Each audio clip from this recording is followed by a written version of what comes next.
ഞാൻ ഹൈമാവതി കൃഷി ബ്ലോഗ് പിന്നെ യൂട്യൂബ് ചാനലിലേക്ക് സ്വാഗതം. ഞാൻ ഇന്നിപ്പോൾ പോകുന്നത് ഒരു കക്കിരിക്ക് കിട്ടി, നമുക്ക് അവിടെ നിന്നൊരു കക്കിരിക്ക് കിട്ടി, പച്ചക്കറി തട്ടേനകത്ത് ഒരു കക്കിരിക്ക് കിട്ടി, സാലഡ് കക്കിരിക്കാണ്, കുക്കുംബർ. അത് ഞാൻ തരച്ചിട്ടിട്ട് ഒരു കക്കിരിക്ക പെരക്കാക്കാൻ നോക്കലാണ്. ഇതിങ്ങനെ തരച്ചിട്ടിട്ട് അത് ഒരു കറിയാക്കാൻ ഒരു പെരക്ക്. അതിനെന്തല്ല വേണ്ടത് വെച്ചാൽ തൈര്,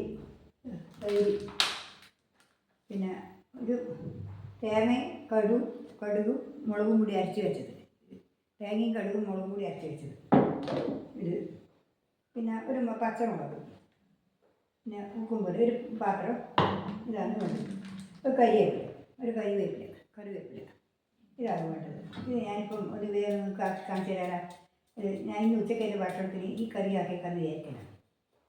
പിന്നെ അതൊന്ന് നമുക്ക് കാണിച്ചു തരാം. ഞാൻ ഇങ്ങനെയാണ് ഒരു കക്കിരിക്കോട് കറിയാക്കാൻ വിചാരിച്ചു.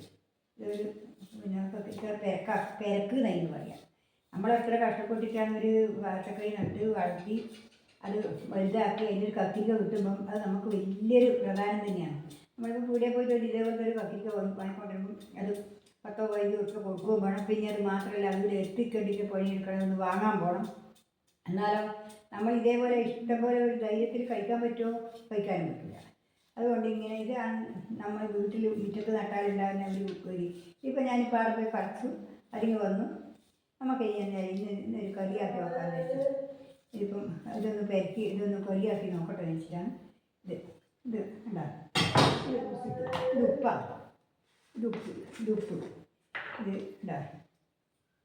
ഇത് ഉപ്പിട്ടിട്ട് ഇത് നല്ലോണം തിരുമ്പി, ഇത് നല്ലപോലെ തിരുമ്പി ഇങ്ങനെ നല്ലോണം തിരുമ്പി ഇത് തിരുമ്പിയ ശേഷം നല്ലോണം ഒതുക്കണം. ഈ ചെറുങ്ങനെ തരിച്ചിട്ടിട്ട് ഉപ്പിട്ടിട്ട് പെരക്കി ഇത് തരിച്ച് ഇട്ടു. ഇതിങ്ങനെ തിരുമ്പി ഇതിൻ്റെ വെള്ളം കളയണം. കളഞ്ഞതിന് ശേഷം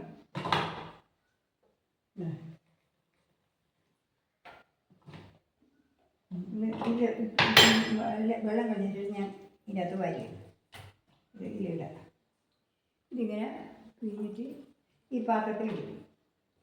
ഇട്ടതിന് ശേഷം നമ്മളെന്താ വേണ്ടത് വെച്ചാൽ കറി എടുക്കുക. തേങ്ങയും കടുക് മുളക്, ചുവന്ന മുളക് പൊടിയാണ് ഇട്ടത്, അതുകൂടി അരച്ചിട്ട് കുടച്ചിട്ടുണ്ട്.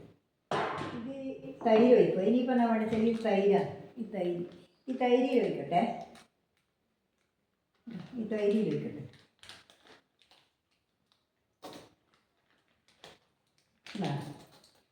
ഇത് തൈര് ഒഴിച്ചു.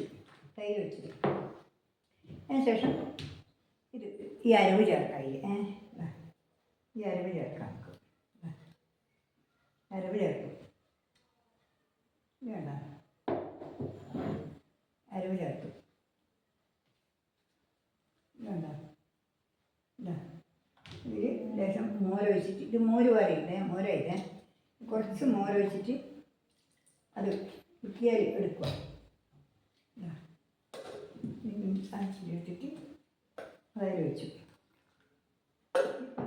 ഇനിയിപ്പം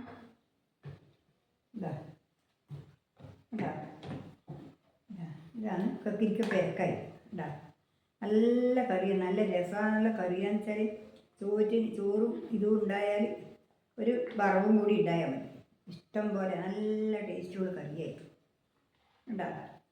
ഇത് നല്ല ടേസ്റ്റുള്ള കറിയാണ് ഈ കക്കിരിക്ക. ഈ സാലഡ് കക്കിരിയായി ഇതിലേക്ക് ഒരു പച്ചമുളക് മുറിക്കുക. എരിവ് അധികം ആയിപ്പോന്നുകൊണ്ട് മുളകെല്ലാം അത്ര ഇട്ടില്ല. നമുക്കും അനക്കുമല്ല അത്ര എരിവുള്ളൂ.